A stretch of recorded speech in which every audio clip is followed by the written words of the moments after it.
Muy buenas tardes, muy buenos días todavía para algunos por este tercer panel del Congreso Latinoamericano de UNIAPAC. Para mí es realmente un privilegio poder conducir este panel con la descripción de dos grandes empresarios que han marcado un hito en lo que es la vida de nuestra institución UNIAPAC. Enrique Shaw y Lorenzo Serville. Los dos muestran cómo es posible transformar la actividad empresarial en una noble vocación. Y esperamos que a través de este conversatorio quede muy claro que es posible realmente transformar la empresa de esta manera. La transformación de la empresa en una vocación noble es promovida por UNIAPAC en todas partes del mundo.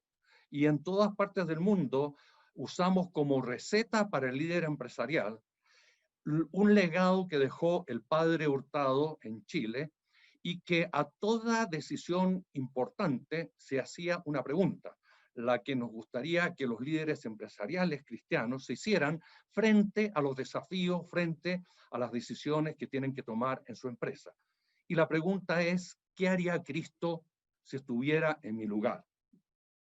Y el padre Hurtado, que hoy día es San Alberto Hurtado, comparte con Enrique Shaw y con Lorenzo Serville el haber participado activamente, cada uno en sus respectivos países, en la fundación de asociaciones de UNIAPAC. San Alberto Hurtado en la fundación de USEC en Chile en el año 1948.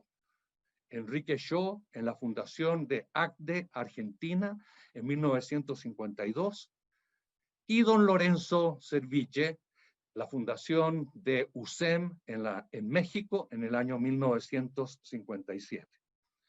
Y para hablar de estos dos grandes empresarios, tenemos un panel de primera categoría.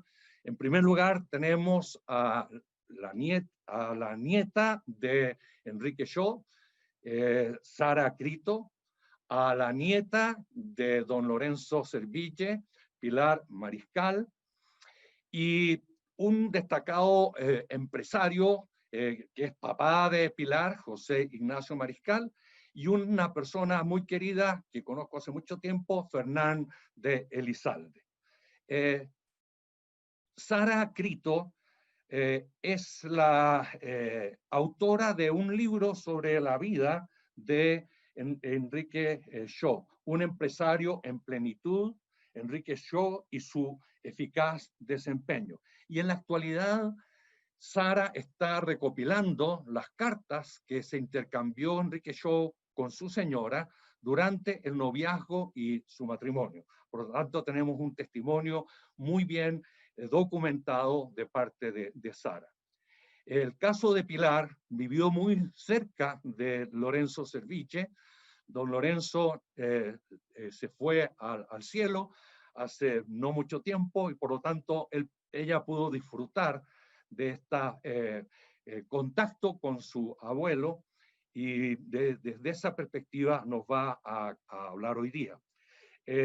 Pilar es directora y consejera de una serie de instituciones y fundaciones. La Fundación León XIII, el Grupo Acerta, la Fundación Sertul y muchas otras más. Pero además es vicepresidenta del Instituto Mexicano de Doctrina Social Cristiana, o sea, un extenso currículum. Y como ya les dije, nos acompaña Fernán de Elizalde. Fernán es el administrador de la causa de canonización de Enrique Shaw, que se encuentra en un proceso en el Vaticano, del que nos va a comentar también Fernán. Y José Ignacio, además de ser el papá de Pilar, es un empresario muy destacado en México. Es director del Grupo Bimbo. El Grupo Bimbo es una empresa que fundó don Lorenzo Serville y tiene el gran mérito de haber sido también presidente de UNIAPAC Internacional y que sigue todavía colaborando muy activamente con nuestra organización. Y finalmente, yo soy Rolando Medeiros, que hasta el día de ayer era el presidente mundial de UNIAPAC y que hoy día ya asumió el nuevo presidente, que es una persona de Portugal, que se llama Bruno Bobone. Entonces, empecemos esta conversación con una breve reseña biográfica de estos dos grandes personajes. Y por lo tanto, partamos primero con Sara, para que nos cuente quién era Enrique Shaw y para que nos cuente cuáles eran los deberes que Enrique Shaw consideraba que eran esenciales para un empresario. Entonces, Sara, si nos puedes contar un poco de Enrique, te lo agradeceremos mucho.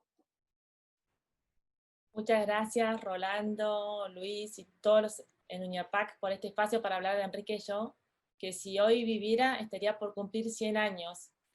El próximo 26 de febrero de 2021 festejaremos, ¿no? el centenario del nacimiento con misa y un evento virtual. Y bueno, Enrique era un joven que trataba de cumplir sus deberes de Estado lo mejor posible, y leyendo descubrió la doctrina social de la Iglesia, y vio que significaba promover el amor al prójimo. Y por eso decidió agradecer a Dios, esparciendo la alegría entre los demás. Enrique se casó con mi abuela, Cecilia Bunge, y a quien le manifestó su amor tierno y constante, y quería santificarse mutuamente con ella. Y tuvo 9 hijos, la segunda mi mamá, que vivió hasta los 16 años con él. Por terminar la Segunda Guerra Mundial, él pidió la baja a la Marina y pensaba ser obrero, pero meditándolo y pidiendo consejo, decidió llevar a Dios a los empresarios, y por eso aceptó un puesto que le ofrecieron en unas cristalerías, las cristalerías Regoló, que siguen existiendo aquí en Argentina. Y allí veía la empresa como una comunidad de vida, además de ser una realidad económica que produce y vende bienes y servicios, satisfaciendo auténticas necesidades humanas. Él veía esta comunidad humana, que internamente debe procurar unir y desarrollar a las personas, y también contribuir al bien común de la sociedad en que está inserta. Por ejemplo, Ricardo Palermo, que era el jefe de tesorería, lo escuchó una vez responder al presidente de la compañía que un proyecto era mejor no concretarlo, porque si bien era bueno para la compañía, no lo era para el país. Entonces, él consideraba el objetivo de la empresa el máximo de resultados positivos en todas las dimensiones. Y Enrique consideraba que eran 3 los deberes que más se destacaban en todo empresario: el de servicio, el de progreso y el de ascensión humana. El de servicio, si bien la actividad de cada uno está dirigida a favorecer el interés particular, debe representar al mismo tiempo un servicio al prójimo, ya sea directamente o a través de la comunidad. Y este liderazgo servicial lo demostraba cuando entraba a la fábrica y preguntaba por su nombre al que se le cruzara, cualquiera de los 3.500 trabajadores, y les preguntaba por sus cosas, por su familia, y tenía una libretita donde anotaba algún pedido. Esteban Woca, uno de los trabajadores, dice, por ejemplo, que Enrique se acercaba para servirlo y no para servirse de este, y que cuando estaba con él sentía una paz profunda. Bueno, el segundo deber que él destacaba era el de progreso, ¿no? Estar a la cabeza de todo adelanto técnico por la parábola de los talentos y por el mandato bíblico de dominar la tierra. Y, por ejemplo, mandó traer norteamericanos para hacer los primeros tubos fluorescentes en Argentina, que explicaron y practicaron el proceso de la producción, y también enviaba y impulsaba la capacitación en distintos países a los trabajadores, por ejemplo, en el sector del laboratorio, que hoy en Verazatí siguen comentando, ¿no? Que viajaban, por ejemplo, a Estados Unidos. Y el tercer deber que él más destacaba es la ascensión humana, ¿no? Por la eminente dignidad de todo ser humano. Carlos Custer, un sindicalista, dice que él sobre todo escuchaba atentamente en las reuniones. Digamos, más que dar, buscaba hacer descubrir lo que el otro tiene de bueno, y apoyaba todo lo bueno, ¿no? Dejaba participar y, digamos, lugar a la iniciativa. Trataba a los demás como superiores, o al menos con benevolencia, y hacía que se sientan amados los empleados. y se ganaba la confianza de ellos. Tan es así que cuando necesitó sangre para las transfusiones por las intervenciones quirúrgicas que necesitaba por el cáncer, más de 260 empleados fueron a donar y él les fue a agradecer a la fábrica, diciéndoles que les agradecía muchísimo todo lo que habían hecho para donar esa sangre, que la mayor cantidad de sangre que corría por sus venas era sangre obrera, y que se sentía más identificado que nunca con ellos, a quienes siempre había querido y considerado como ejecutivos y no como meros ejecutores. En un momento de crisis acá en Argentina, el jefe de ventas, Darío Casinelli, comenta que le propuso a Enrique poner en un horno vidrio barato y salir a destruir a la competencia. Y Enrique le dijo, ay, pero dejamos sin trabajo a la gente en otro lado. Y siempre, bueno, se preguntaba, ¿no? ¿Vemos más a las personas que a la empresa? Y también trataba con mucha amabilidad y extrema delicadeza, además de respeto a todos los que participaban en la empresa. Y se preguntaba, ¿hemos tratado con más simpatía a nuestros empleados? Y también se preguntaba, ¿hemos dejado de lado el odio, incluso hacia aquellas personas o hechos que sin causa nos dañaron? Y él buscaba, bueno, como decía recién Rolando, ¿no? Que Jesús, que tanto tenía que enseñarnos, nos dijo de él, aprender de mí que soy manso y humilde de corazón. Y bueno, eso por ahora. Muchas gracias. Sara, muchísimas gracias. Qué lindo testimonio. Enrique Shaw fue un testimonio vivo de que la santidad es también posible en la actividad empresarial. Así que muy buen relato y te agradecemos muchísimo. Ahora le toca a Pilar. Entonces, Pilar, ¿quién fue Lorenzo Cerviche? Y podrías contarnos de su vida, de su obra, de su pensamiento y de su trayectoria empresarial. Sí, claro, con muchísimo gusto. Muchas gracias por la oportunidad de hablar de Lorenzo, de mi abuelo. Bueno, yo quisiera empezar diciendo que tuve la suerte de convivir muchísimo con él porque pues trabajé en Bimbo varios años, porque mi esposo lleva más de 30 años también trabajando en la empresa y además nos tocó la suerte de ver pues todo lo que él ponía en lo que él decía, cómo realmente se replicó tanto en México como en otros países. Entonces, bueno, pues sí he visto de cerca toda esta obra y me da mucho gusto poder compartirla. Mi abuelo nace en 1918 y muere a los casi 100 años en la Ciudad de México hace apenas 3 años.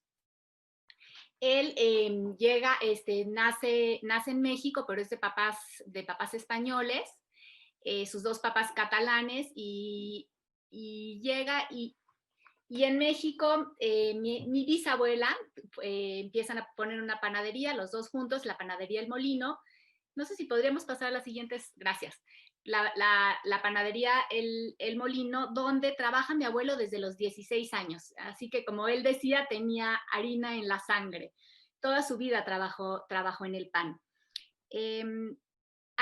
Mi abuelo, pues, fueron 5 hijos, entre ellos Roberto, que también fue presidente de Grupo Bimbo y trabajó muchos años con mi abuelo, que incluso mi tío Roberto decía que había sido casi un padre para él, porque a los 18 años, cuando mi abuelo Lorenzo tenía 18 años, muere su padre y él, bueno, se tiene que hacer cargo tanto de la panadería como también de mucho de sus hermanos y de la educación de mis hermanos.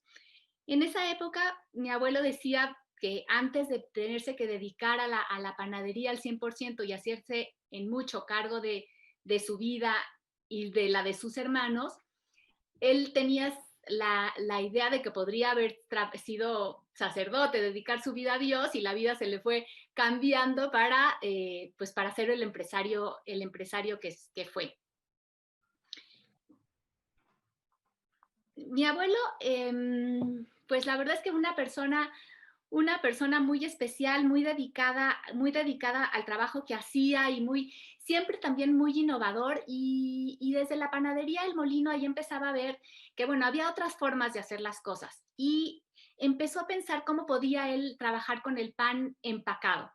Y ahí fueron 5 socios, pues vieron la manera de comenzar esta empresa que ahora es pues un gran líder en la panificación, que es Grupo Bimbo. Empezó de una forma muy chiquita, como probablemente empiezan todas las empresas, solamente con 4 variedades de pan, con 5 camiones, y desde ahí fue creciendo y creciendo hasta ser lo que soy, pero sobre todo desde un principio teniendo muy en cuenta a la persona siempre como centro del trabajo, como centro de la empresa. ¿Qué es lo que yo creo que realmente hace distinto a Bimbo? La empresa plenamente humana que es, y igual que siendo altamente productiva, que ese es el lema que siempre utilizó por tantos años mi abuelo. El comienzo de Bimbo, pues como todos los comienzos no son fáciles, pero aquí además se sumaba que estaba terminando la Segunda Guerra Mundial, por lo que pues conseguir todos los insumos, poder hacer la fábrica, los camiones sobre todo, todos eran distintos en un principio, hizo mucho más compleja el avance y el desarrollo de Grupo Bimbo. Nace también Grupo Bimbo desde sus inicios, que ya son 75 años, con el famoso osito Bimbo, que nace de una tarjeta de Navidad que le envían a una prima de mi abuelo, y que de ahí lo van haciendo un panadero, le ponen su sombrero, y bueno, vemos aquí en esta imagen a este osito Bimbo que ahora pues muchos de nosotros conocemos también, y que está, bueno, pues en todos los países de Latinoamérica. Mi abuelo, además de ser empresario, fue un gran pensador, una persona que escribía lo que él hacía, lo que él pensaba. Era un filósofo, le encantaba la teología, la literatura, su biblioteca era impresionante, y además había leído todos los libros que estaban en ella, los recordaba, y siempre tenía una justificación para lo que él decía. No era una persona que solamente hablaba de lo que había visto, sino también de lo que había leído y había investigado. Tiene varios libros, entre ellos las reflexiones y comentarios de un dirigente de empresa, El empresario y la sociedad contemporánea. Bueno, perdón, aquí estamos en la presentación que seguimos viendo aquí a los fundadores de Bimbo. Como los vemos, son 5. Mi abuelo es el primero que se ve, y el último del otro extremo es Roberto, mi tío. Si quieren, pasamos a la siguiente. Ya esta parte ya se las he comentado. Si quieren, seguimos pasando más adelante, por favor. El famoso osito Bimbo, que mi abuelito nos decía, si alguien decía, ay, el oso, decían, no, oso no, es el osito Bimbo, un personaje que siempre en la familia tenemos con mucho cariño. Aquí vemos el tema de sus libros, y acá, bueno, las cualidades de mi abuelo, que para mí, yo quisiera resaltar el tema de que una persona muy sencilla, muy austera, pero sobre todo muy congruente. Realmente lo que decía lo ponía en práctica. Y por ejemplo, aquí yo me acuerdo, ¿no? Cuando murió, que abrimos el closet de mi abuelo, había 3 sacos, 4 camisas. Era realmente la persona que tú veías, era la persona que era, que todo se reflejaba en sus hechos y en sus palabras. ¿Qué decía mi abuelo? Pues mi abuelo decía que había que tener responsabilidad social en las empresas. Las empresas tienen 2 fines, el económico y el social. Lo económico tiene que darse primeramente, pero tiene que ir acompañado por este fin social. La empresa está para servir a las comunidades, para servir a las personas que están cerca de ellas, tanto los que colaboran como los que en el lugar donde está la empresa constituida. Y esto, además de que se hace en hechos, se hacen las palabras. Desde un principio en Bimbo no se habla de empleados o trabajadores, sino se habla de colaboradores. Se tiene también una regla de oro para el trato de las personas que trabajan ahí, que a toda persona se le tiene que tratar con justicia, con respeto, con confianza y con afecto. Decía mi abuelo que esta parte del afecto era muy importante. Y siempre, bueno, vivió bajo 2 principios, el principio de solidaridad y el principio de subsidiariedad. El pensamiento social cristiano está todavía impregnado en Bimbo. Y nosotros probablemente, para nosotros es muy común verlo ahora en estas empresas del siglo XXI, pero hace 75 años que realmente el colaborador, la persona estuviera al centro y se le tratara de la forma en que se le ha tratado en Bimbo toda la vida, fue muy innovadora y esto lo estuvo replicando mi abuelo y diciendo hasta que se volvió pues en el líder moral de los empresarios en México. Aquí dice la empresa no solamente, la gente no va a la empresa solo a trabajar, sino va a vivir. Pues obviamente pasa tanta gente, tanto tiempo las personas ahí, que es una forma de vida.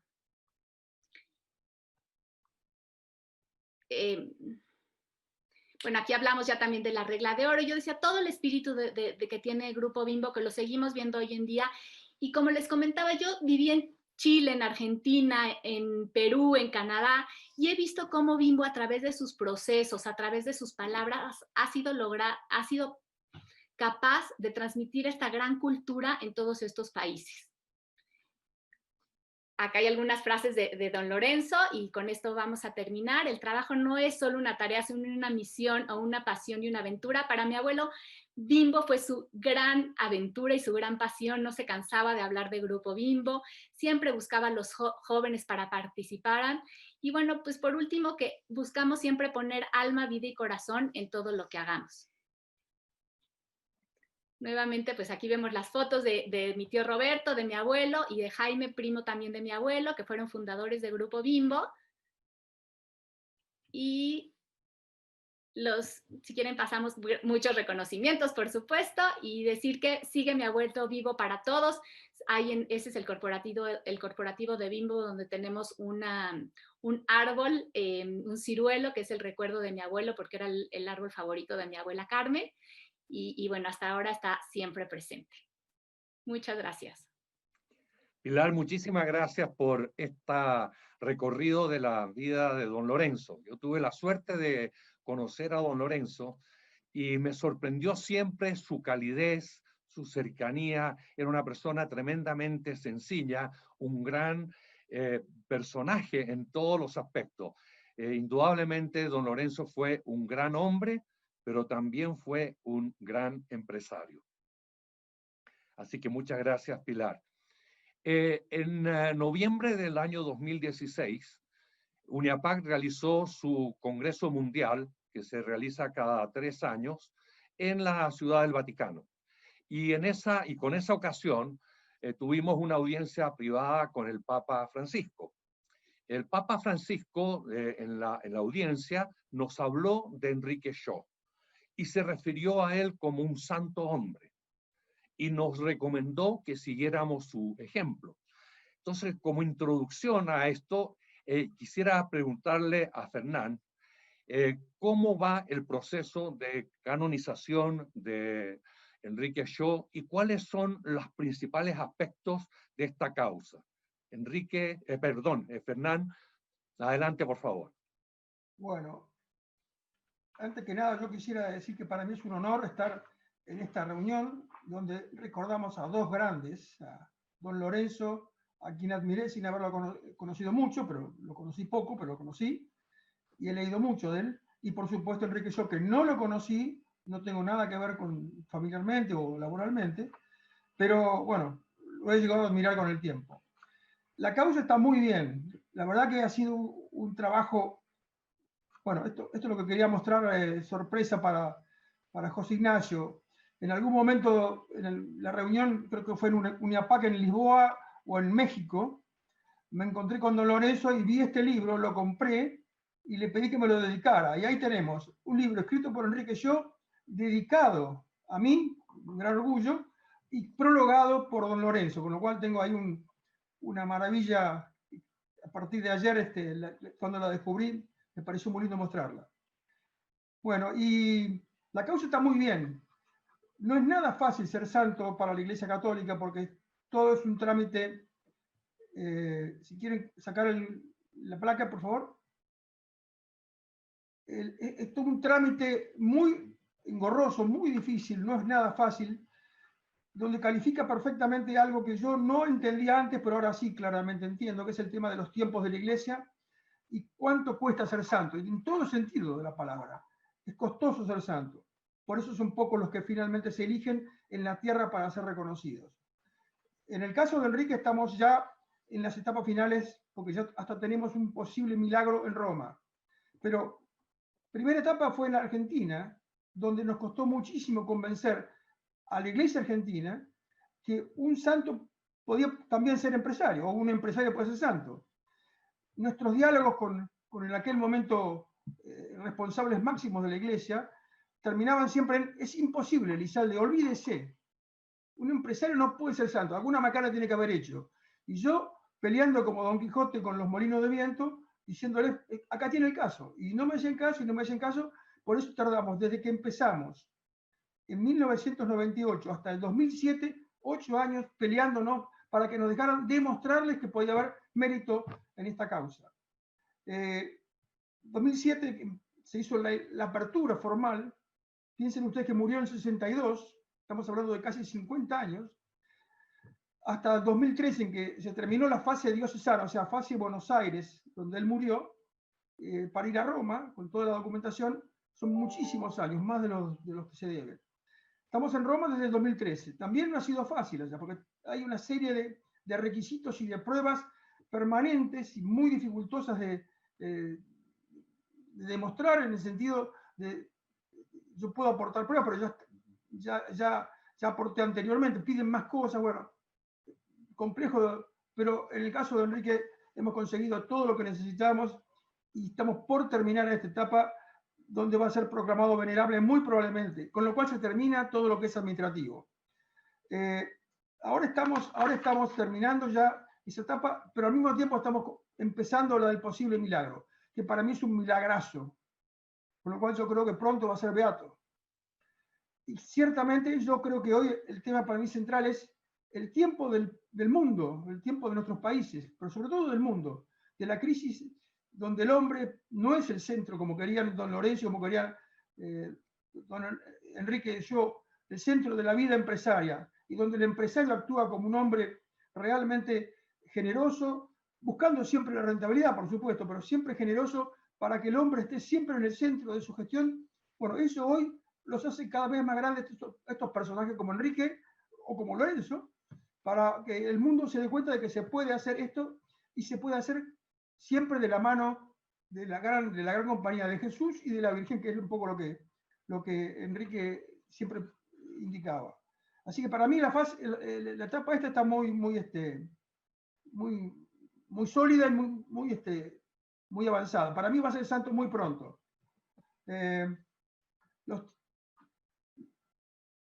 Bueno, ¿puedo seguir un poquito?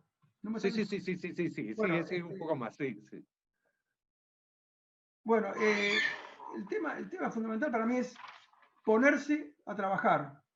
Hay que conseguir la demostración, como cualquier juicio laboral o empresario, hay que conseguir demostrar que el hombre que uno defiende es lo que uno quiere demostrar. Y en el caso de Enrique, por lo menos hemos descubierto tantas cosas buenas que por casi 40 años hemos olvidado, desde que muere en 1962 hasta que el cardenal Mejía nos reta, porque no habíamos hecho absolutamente nada para tratar de comenzar con el proceso de Enrique, porque para él era un santo. Bueno, en ese momento, 30 y tantos años después de su muerte, empezamos. Lo cual no habla bien de nosotros, porque no nos dimos cuenta de que podía ser santo, pero ahora ciertamente, y esto es un claro ejemplo, estamos en muchos lados, el Papa lo dice, bueno, muchísimas reuniones nos están planteando que les contemos quién era Enrique Yo, cómo era su método, y después lo voy a explicar en la segunda parte, pero de alguna manera el tema es central, que se considere como algo que no es tan difícil si uno se pone en manos de Dios y de la Virgen a gerenciar una empresa, por supuesto, con la mejor gestión posible. Muchísimas gracias, Fernán. Hay que trabajar duro, pero también hay que rezar harto por la causa. Exactamente. El santoral tiene muchos ejemplos de santos que fueron empresarios, pero posiblemente este sería el primer caso de un santo que es canonizado por su actividad empresarial. Desde ese punto de vista, el que llegue a los altares podría transformar a Enrique Yo en el patrono de los dirigentes empresariales. Así que tenemos que hacer todos puja para que ese proceso avance lo más rápidamente posible. ¿Podrías contar aspectos de la causa de canonización de Enrique que se relacionen con la transformación que él hizo de la cristalería Rigoló en una noble vocación? Ojalá pudieras hacer un énfasis en aquellos aspectos que pueden servirnos en el día de hoy, que pueden ayudarnos a enfrentar esta crisis tremenda que estamos viviendo y hacerlo de una manera que no ponga en riesgo los valores a los que hemos dicho que adherimos en nuestras empresas. Te agradeceré si nos puedes comentar en ese sentido. Bueno, ciertamente que Enrique fue un gran buscador, toda su vida lo fue, pero cuando encontró su vocación a través de esa búsqueda, el perfil que él quería de su vida era ayudar al prójimo. Y dada su capacidad empresaria por el lado de las familias, él llegó a la conclusión de que podía hacerlo a través de eso después de un paso previo por la Armada, donde se gradúa como oficial naval argentino y donde se forma en materia de templanza del espíritu y liderazgo, y donde empieza a darse cuenta de la importancia de coordinar un equipo y llevarlo adelante aún en caso de tormentas. Enrique, después de descubrir esa búsqueda, fue muy larga, varios años, leyó muchísimo, entrevistó a mucha gente, y cuando se dio cuenta que su vocación era la de ser empresario para ayudar a los empresarios a tener un perfil más social, por supuesto, de rentabilidad, pero sobre todo el trato humano a la gente, aplicar la doctrina social de la Iglesia, ahí es donde él decide dejar la Armada y dedicarse a la parte empresaria. Por vinculaciones de alguna manera familiares, él ingresa en la empresa Rigoló. Empresa Rigoló que en la Argentina era muy exitosa, muy grande, pero que estaba inmersa en un proceso, como todo el país en ese momento, muy complicado por la situación económica y por el tema que se planteaba por la cuestión política, peronismo versus otros partidos.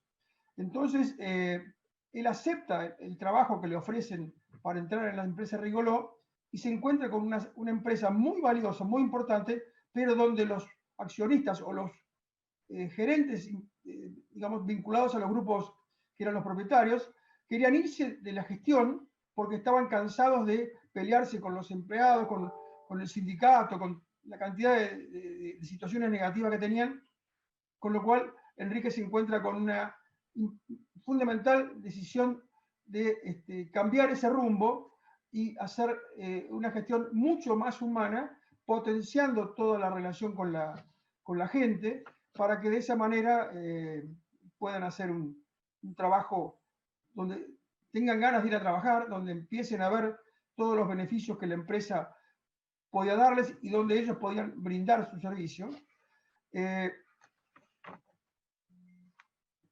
Decide armar un equipo más a su visión, digamos, más a su esquema de gestión humana, donde por su antecedente de marino, contrata varios oficiales navales en retiro para que ocupen cargos de importancia en esa nueva gestión. En esa nueva gestión, digamos, tantos marinos, al sindicato en aquel momento les asustaba bastante que apareciera un militar a dirigir sectores de la empresa, porque ellos tenían miedo de que se transformara en un cuartel. Y tenemos la suerte de contar con un delegado gremial que todavía vive, Carlos Custer, que cuenta aquellos momentos donde les asustaba esto. Piensen ustedes toda la historia de los militares en la Argentina y se darán cuenta del susto que tenían. Pero se dieron cuenta que no era cierto eso. Y claramente Enrique les demostró rápidamente que él lo que quería era tirar abajo ese muro que los separaba a los obreros, que él también llamaba colaboradores, no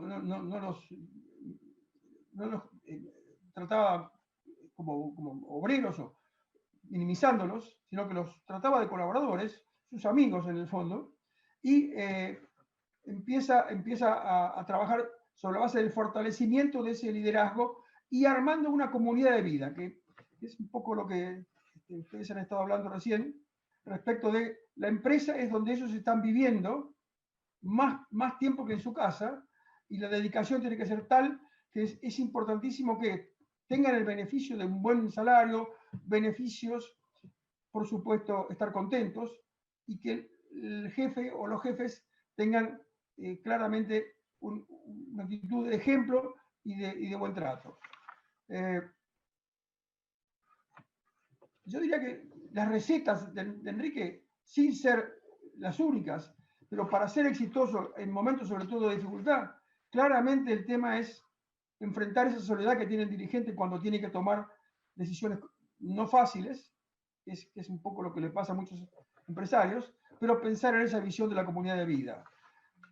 Tomar a sus socios, la Virgen y Jesús, y empezar a recorrer la fábrica.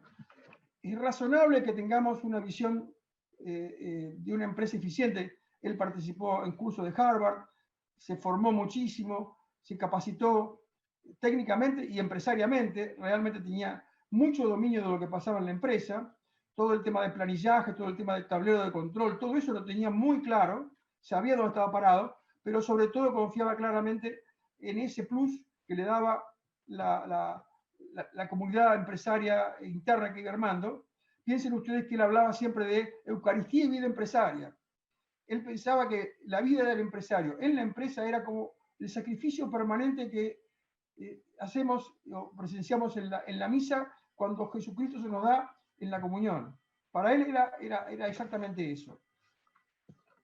Y el ejemplo de Enrique es rápidamente empezar a mostrar que ese muro no existe más. Y para eso recorre las fábricas, camina, se pone en contacto con todas las personas que se encuentran en su camino, o los llama, los busca, y cambia el perfil totalmente. Insisto, cambia el perfil de esa empresa. Las demás empresas no necesariamente lo hacían o no lo hacían. El perfil era otro.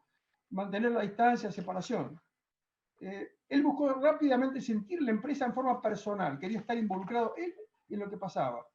Y ahí viene un célebre para mí, famoso comentario, un testimonio que tenemos donde decían que él sabía todo lo que pasaba en su gente, su familia, sus problemas, sus necesidades, y él iba a solucionarlos si es que no le venían a él.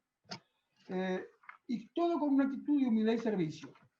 Gracias a sus libretitas sabemos que para él esto siempre fue un tema muy importante, pero a veces tenía los conflictos o los problemas de, digamos, por ahí tener un carácter no necesariamente tan humano y tan servicial por sus antecedentes de militar, que se basaban muchas veces en dar órdenes, pero internamente se escribía como que tenía que recapacitar y actuar distinto o pedir disculpas, y lo hacía, si era necesario, porque se había equivocado, iba y decía, perdóneme, y la gente de menor nivel que se les puede imaginar, le agradecía y por supuesto le iba generando toda una relación muy directa y de respeto y de admiración. Para él el tema entonces era ser uno más, no marcar la diferencia entre el patrón o el jefe y el colaborador. Siempre dar el ejemplo, ser el primero en llegar, el último en irse, estar involucrado en cuanto problema hubiera con las situaciones que se iban planteando, pero siempre también sobre la base de una empresa eficiente, una empresa rentable, una empresa con costos competitivos, y que si era necesario, alguna situación tuvo que enfrentar crisis, él marcaba muy claramente, y hay un célebre documento que es una circular del año 1959, donde él marca cuál debe ser el mecanismo que un empresario de este perfil que estamos hablando tiene que tener ante una situación de crisis. Y él dice que el despido no debe ser nunca la primera medida a tomar, y ni que hablar si hay una empresa con capacidad y con restos. Pero aparte el perfil del empresario que tiene historia en materia técnica y formación, como en Harvard, por ejemplo, o en muy buenas entidades del mundo donde se capacita, esa visión le da el mandato interno de hacer las cosas de una manera donde esta situación de crisis se enfrenta y se gana mucho más potenciando la relación y ayudando a la salida en lugar de generar una crisis. Pero aparte, Rigolot tenía una industria muy particular que no era fácil reemplazar la mano de obra, con lo cual él también lo defendía por el lado de muchachos o directores, si ustedes quieren echar a esta gente, reemplazarla va a ser casi imposible en el futuro. ¿Por qué? Porque esta gente no existe reemplazo.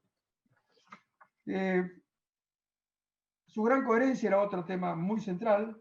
Insisto, él decía y hacía exactamente lo que decía, o sea, muy coherente y liderando siempre en todo momento. Y quisiera cerrar. Te agradecemos mucho, se nos está acabando el tiempo. Perfecto, listo. Pero si quieres terminar y redondear la idea, feliz. Iba a terminar diciendo que era un hombre que tenía una vida cristocéntrica.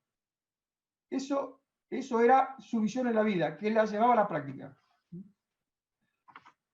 Eso me parece que es un muy buen cierre de tu explicación, Fernán. Muchísimas gracias. Estamos llegando al final del panel. Hemos dejado los últimos minutos para ver un poco la faceta más humana, la faceta de un hombre común y corriente, tanto de Enrique Shaw como de Lorenzo Servitje. Entonces, Sara, te pido si puedes referirte un poco al hombre. ¿Cómo era el abuelo Enrique? ¿Quién era ese abuelo Enrique? Bueno, mi mamá y mis tíos recuerdan sobre todo el cariño y la alegría, y que si estaba haciendo algo, leyendo, él dejaba lo que tenía entre manos y escuchaba atentamente, interesándose mucho por cada uno de ellos. Él quería mostrar que la religión no produce tristeza, sino todo lo contrario, el gozo de saber que Dios es nuestro Padre, y por eso quería hacer muy feliz a mi abuela y lo logró, y a mi mamá y a sus hijos, ¿no? Él consideraba un compromiso muy importante ir a comer y estar con su familia. Y cuando llegaba, silbaba y todos iban a recibirlo a la puerta y alzaba a los más chicos y les preguntaba cómo les había ido. Y ninguno de mis tíos recuerda haberlos visto discutir a mis abuelos. Enrique esto, digamos, lo logró porque se propuso ser santo ya, a los 22 años. Y esto con un programa con 5 medios, que mi mamá vio que vivía, que concretaba y se esmeraba en vivir, ¿no? Alegremente. En la misa, y él llevaba siempre en el bolsillo un evangelio, que lo sacaba y lo meditaba todos los días. También le encantaba rezar el rosario en familia todos los atardeceres, porque decía que la familia que reza unida permanece unida. Mi mamá nunca escuchó a ninguna otra persona decir tantas jaculatorias, estos actos de amor dirigidos a Dios, ¿no? Durante el día, sin ser pesado, sino con oportunidad. Por ejemplo, veía un árbol lindo y decía, gracias Dios mío, o repetía, Señor mío y Dios mío, o si había alguna dificultad, que sea lo que Dios quiera. Y para todo esto, bueno, él contaba con la ayuda de la Virgen, que consideraba su socia y consultora permanente, y le preguntaba antes de cada acción si le podía agradar a Jesús, y decía que suple nuestras insuficiencias, ¿no? Enrique decía que la Virgen nos enseña a ser más comunitarios, porque es madre del otro y madre mía, y si estamos enojados nos puede sugerir la palabra cordial, y es, bueno, la maestra de las comunicaciones. Por ejemplo, por eso Enrique, ante una crisis en Argentina, compartió instar a los capataces a ocupar el personal excedente en tareas realmente útiles para la empresa, y no se los despidió, no tuvo que pagar indemnizaciones, y cuando se repuntaron los pedidos tenían la gente allí. También consideraba que la Virgen nos muestra el espíritu de iniciativa, el sentido del timing en las bodas de Caná, vio una deficiencia organizativa y supo delegar. Abuela decía que Enrique tenía mucha fe, pero ella no tanto, porque en el 61, cuando la accionista mayoritaria, la Corning Glass en Estados Unidos, ordenó despedir a un grupo de empleados, Enrique viajó a Estados Unidos y dijo que si se despedía uno solo, él renunciaba. Hoy los hijos de esos empleados agradecen esta defensa de su personal por parte de Enrique, ¿no? Y decía que la Virgen María, digamos, nos ayuda a liberarnos de nuestras preocupaciones exageradas, y que contaremos con la inteligencia de ella, sobre todo en los momentos de crisis, para que nos dé luz, ¿no? para estar a la altura de las circunstancias y saber cómo participar en las reformas necesarias para superar la crisis. Muchísimas gracias, Sara. Muy lindo recuerdo de tu abuelo a través del testimonio de tus papás. A Pilar le voy a pedir que invite a su hija para que ella sí tuvo la suerte de conocer a su bisabuelo. Entonces, a lo mejor podrías, Emilia, contarnos de tu bisabuelo y con eso vamos a concluir este panel. Gracias. Sí, para mí siento que es muy difícil entender la relación que tenía yo y teníamos todos los bisnietos con mi bisabuelo, porque siento que no es común ser tan cercanos como lo éramos todos, porque mi bisabuelo de verdad ponía un esfuerzo muy grande en enterarse de todo lo que le gustaba a todo mundo. Con su enfermero practicaba los nombres de todos sus bisnietos para acordarse, y a sus 90 años le hablaba a sus más de 50 bisnietos por sus nombres, tengan 6 meses, 5 años, la edad que sea, a todo mundo le hablaba por su nombre. Sabía los gustos de cada quien, a todo mundo nos hacía sentir especial porque nos preguntaba y tenía un genuino interés en cómo nos iba, en cómo nos sentíamos. Entonces era una relación muy cercana de todos, y también hacía un esfuerzo muy grande en convivir con nosotros. Buscaba la manera y le gustaba, nos enseñaba canciones en catalán, poemas, nos enseñaba las cosas que escribía, y algo que nos impresionaba a todos, que siempre nos intentó enseñar y nunca pudimos aprender, todo el tiempo nos hacía practicar la tabla del 27 y del 13, que para nosotros era, o sea, en chino, y él le encantaba enseñárnoslo, y era su manera de relacionarse con nosotros y hacernos aprender cosas nuevas. Entonces, pues siento que tuvimos una relación con él muy diferente a la de cualquier bisabuelo, porque fuimos muy cercanos, y pues sí, lo extrañamos mucho.